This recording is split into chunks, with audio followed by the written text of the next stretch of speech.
আসসালামু আলাইকুম, আমি রুমানা পারভিন। আজকে চলে আসলাম আরও একটা রেসিপি নিয়ে। এই রেসিপি হচ্ছে গিয়ে চকলেট ওভারলোড কেক। এবং এই চকলেট ওভারলোড কেকটাতে কী কী উপকরণ লাগবে তার সাথে পরিচয় করিয়ে দিই। আমি প্রথমে যেটা আমার হাতের কাছে আছে সেটা থেকেই শুরু করি। এখানে হচ্ছে ডিমের কুসুম, প্রায় 8টা ডিমের কুসুম আছে। এখানে 8টা ডিমের কুসুমের সাদা অংশ আছে। এখানে দেখতে পাচ্ছেন পেস্তা বাদাম কাটা আছে। এখানে বেকিং পাউডার আছে, এখানে বেকিং সোডা আছে, এখানে চকলেট গার্নাশ আছে। কারণ এই কেকে চকলেট গার্নাশটা অবশ্যই খুবই প্রয়োজন, এটা না দিলে এই কেকটা অবশ্যই ভালো হবে না। এখানে প্রায় 1 কাপ উঁচু করে, মেজারমেন্ট কাপের 1 কাপ উঁচু করে চিনি আছে। তো এখন আপনারা কোয়েশ্চেন করতে পারেন যে 8টা ডিমে আপু চিনি 1 কাপ কেন? তার কারণ হচ্ছে আমি চকলেট গার্নাশ দিচ্ছি, তারপর এরপর আরও কিছু ডেকোরেশন আছে। যদি আমি চিনি বেশি দিয়ে দিই তাহলে কেকটা অতিরিক্ত মিষ্টি হয়ে যাবে। তো যাই হোক, এটা হচ্ছে গিয়ে চকলেট ইমানশন, এটা প্রায় 1 চামচ আছে, বেশি করে, মানে 1 চামচ একটু উঁচু করে আমি নিয়েছি। এখানে 150 গ্রাম বাটার আছে। এই বাটারটা আগে থেকেই আমি বের করে রেখেছি রুম টেম্পারেচারে।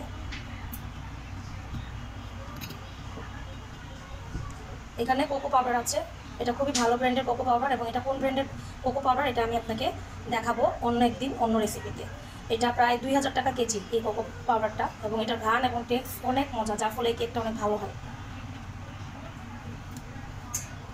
এবং এখানে আছে 1.5 কাপ ময়দা, এটা আমি চেলে রেখেছি। 1 কাপ অনেক উঁচু করে নিয়েছি, আর 1/2 কাপ। এখন ভাববেন যে 4টা ডিমের মধ্যে আমি 1.5 কাপ কেন নিলাম? তার কারণ হচ্ছে কি আমি কোকো পাউডার এখানে ব্যবহার করছি।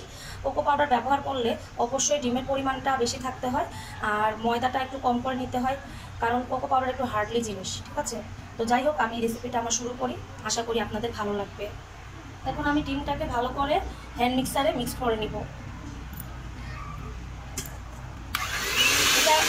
এটা একবার হাই স্পিডে করবো আমি।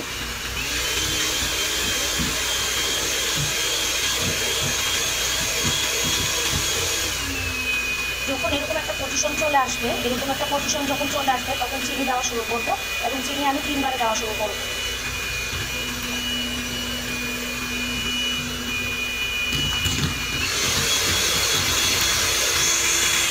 আমি কিন্তু চিনি 3বারে করে দিয়ে দিয়েছি।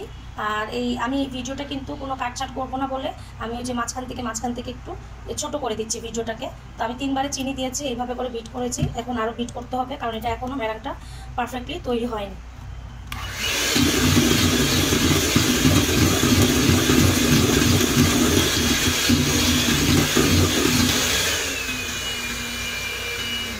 আর একটা জিনিস বলতে চাই, সেটা হচ্ছে গিয়ে আমাদের পারফেক্ট কেক পেতে হলে অবশ্যই ডিমের মেরাংটা পারফেক্ট হতে হবে, কারণ পারফেক্ট মেরাং না হলে কখনোই কেক ভালো আসবে না। এই কথাটা সবসময় মনে রাখবেন।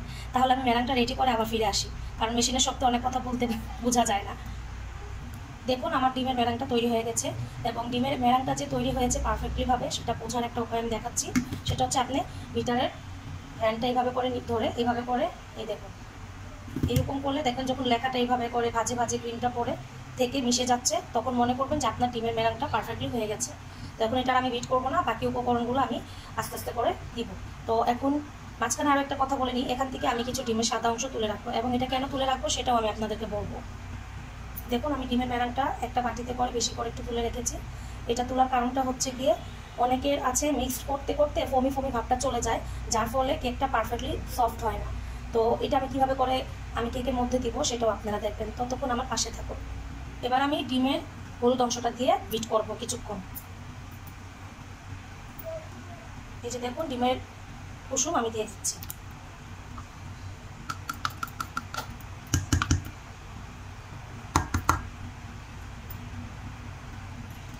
ডিমের কুসুমটা দিয়ে আমি এখন হাই স্পিডেই বিট করব।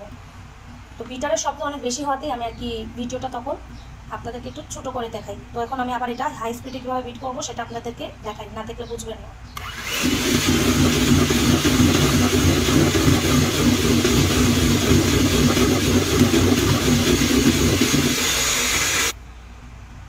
আমাদের ডিমের হলুদ অংশটা মেশানো হয়ে গেছে। এখন এতে আমি বাটার দিয়ে দিব। আমি অনেক ধরনের কেক তৈরি করতে পারি। পাউন্ড কেক, এই দেখুন বাটারটা আমি দিয়ে দিব। পাউন্ড কেক আমি অনেক আইটেমেরই তৈরি করতে পারি।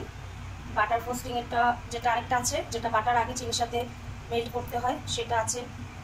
তো এক একদিন এক একবার যখনই পারবো আমি সেই রেসিপিগুলো আপনাদের কাছে তুলে ধরবো। নতুন ইউটিউবার বলে একটু সমস্যা হচ্ছে, আর কিছু না। ইউটিউবার না, সরি, আমি তো ইউটিউবার বললেও ভুল হবে, আমি বলতে গেলে আনারি হাতে ভিডিও করি। তো ঠিক আছে, ততক্ষণ পর্যন্ত আপনারা আমার সাথে থাকুন। এখন এটাকে আমি 1-এ দিয়ে একটু বিট করবো আর কি মাখনটা। এটা হাই স্পিডে করা যাবে না, হাই স্পিডে করলে এটা নষ্ট হয়ে যাবে। আমাদের বিটারের কাজ শেষ। এখন দেখুন মাখনটা দেওয়ার পরে এরকম টেক্সচার হয়েছে, ঠিক আছে। এখন বাকি অংশটা আমি আপনাদেরকে দেখাই একে একে করে কীভাবে আমি কোন কোন উপকরণ একসাথে দিচ্ছি। এখন আমি একটু এটার মধ্যে দিয়ে দিব এই চকলেটটা। এই চকলেটটা হচ্ছে আমি মেল্ট করে রেখেছি এবং এই চকলেটটা দিব বলেই আমি চিনির পরিমাণটা কম দিয়েছি। আর এই কেকে এই চকলেটটা দিতেই হবে, না দিলে এই কেকটা ভালো আসবে না। আমি দিয়ে দিলাম, এটাকে ভালো করে আমি সবগুলো দিয়ে দিলাম। এবং এই কেকটা খেতে খুবই টেস্টি, আপনারা বাসায় ট্রাই করে দেখবেন, ইনশাল্লাহ ভালো হবে। তো আমি এটা ততক্ষণে মিল্ক করি, আপনারা আমার সাথে থাকুন। আমি চকলেটটা মিল্ক করে চলে আসলাম আবার। দেখুন চকলেটটা আমি মিক্স করে ফেলেছি, হালকা একটা ব্রাউন ব্রাউন কালার এসেছে। এখন এতে আমি সব উপকরণ দিয়ে দেবো। প্রথমে দিয়ে দিচ্ছি এখানে 1.5 কাপ ময়দা, এটা আমি 3 বারে দিব। এটাকে আস্তে আস্তে করে আমার নাড়া দিতে হবে, কারণ জোরে জোরে দিলে এটা নষ্ট হয়ে যাবে। এটা এখন আরও একবার দিয়ে দিচ্ছি, দিয়ে আবার আলতো হাতে এটা নাড়া দিব।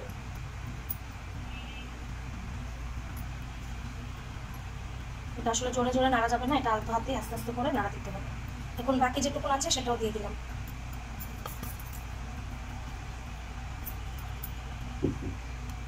এটাকে আস্তে আস্তে করে আমি নাড়া দেবো। এটার সাথে আমি কোকো পাউডারটা একসাথে দিয়ে দেবো, বেকিং সোডা, বেকিং পাউডার,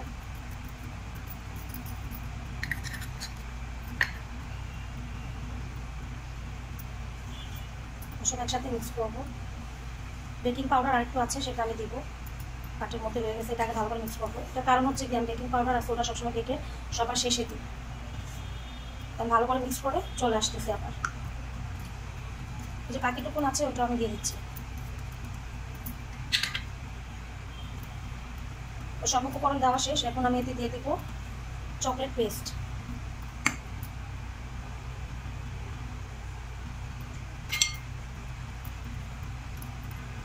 এই কেকটা একটু তিতা মিষ্টি ভাব পড়ে এবং এই কেকটা খেতে কিন্তু ভালো লাগে, একটু তিতা তিতা ভাব আবার মিষ্টি মিষ্টি ভাব, খুবই ভালো লাগে।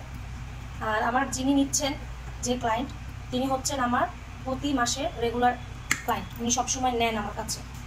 তো এতক্ষণে আমি বিটারটাকেও আমি সরিয়ে রেখে দিয়েছি, সব কিছু গুছিয়ে রেখে দিয়েছি।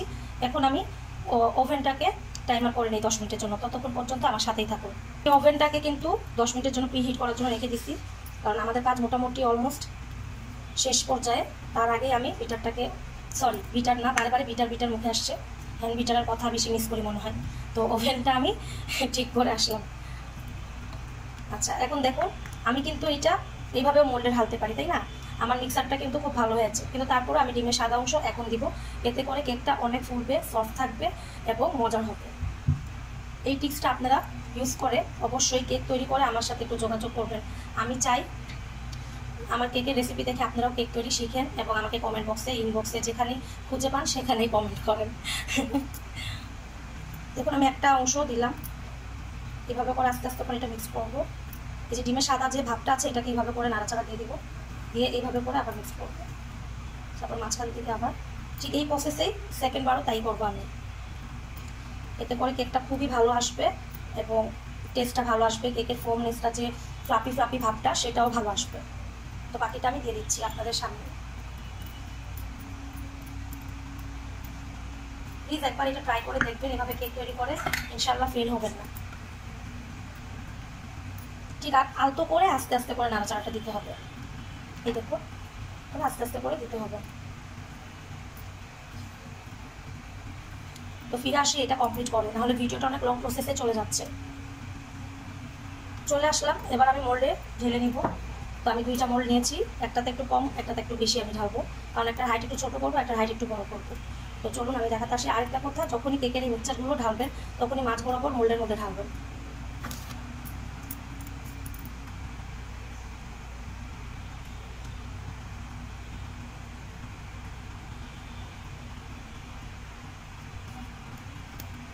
ঠিক এইভাবে করে ঢেলে নেবেন মোল্ডের মধ্যে, ঢেলে একটু ট্যাপ করে নেবেন। আর একটা মোল্ডে আমি ঢেলে তারপর আপনাদেরকে দেখাতে আসছি। আমার দুটো মোল্ডই রেডি কেকে। দেখুন, এই দেখুন, একটা কেকে আমার একটা কেক হবে প্রায় 15 পিস, আরেকটা হবে হচ্ছে গিয়ে 13 পিস। তো এই দুইটাই কেক এখন আমি ওভেনে বেক করতে রেখে দিব প্রায় 50 মিনিটের জন্য। আমার ওভেনে 50 মিনিট সময় লাগে এবং ডিগ্রি আমি দিই 160-এ। তাহলে আমি চলে আসবো প্রায় হচ্ছে গিয়ে 50 মিনিট পর। ততক্ষণ পর্যন্ত আমার সাথে থাকবো। আমার কেকটা রেডি, দেখুন কত সুন্দর হয়েছে কেকগুলো, অনেক গরম আছে। কেকগুলো ঠান্ডা হওয়ার পরে আমি ডেকোরেশন করব। ওভেন থেকে বের করে আমরা কেকটাকে ঢেকে রেখে দিই, যখন সেটা ঠান্ডা হয়ে আসে তখন সেটা ডেকোরেশন আমরা করি। এবং এই কেকের ডেকোরেশন কিন্তু আমার ইয়ামি ইউটিউব চ্যানেলে আছে। তো আশা করি আপনাদের কাছে আমার কেকের রেসিপিটা ভালো লেগেছে। ভালো লাগলে লাইক, কমেন্ট এবং শেয়ার করবেন, আমার পাশে থাকবেন। আমি নতুন একজন উদ্যোক্তা, নতুন বলতে গেলে 3 বছর যাবত আমি বিজনেস করছি, কিন্তু চ্যানেলটা আমার নতুন। তো আপনারা সবাই আমাকে সাপোর্ট করবেন, আমার পাশে থাকবেন। আল্লাহ হাফেজ।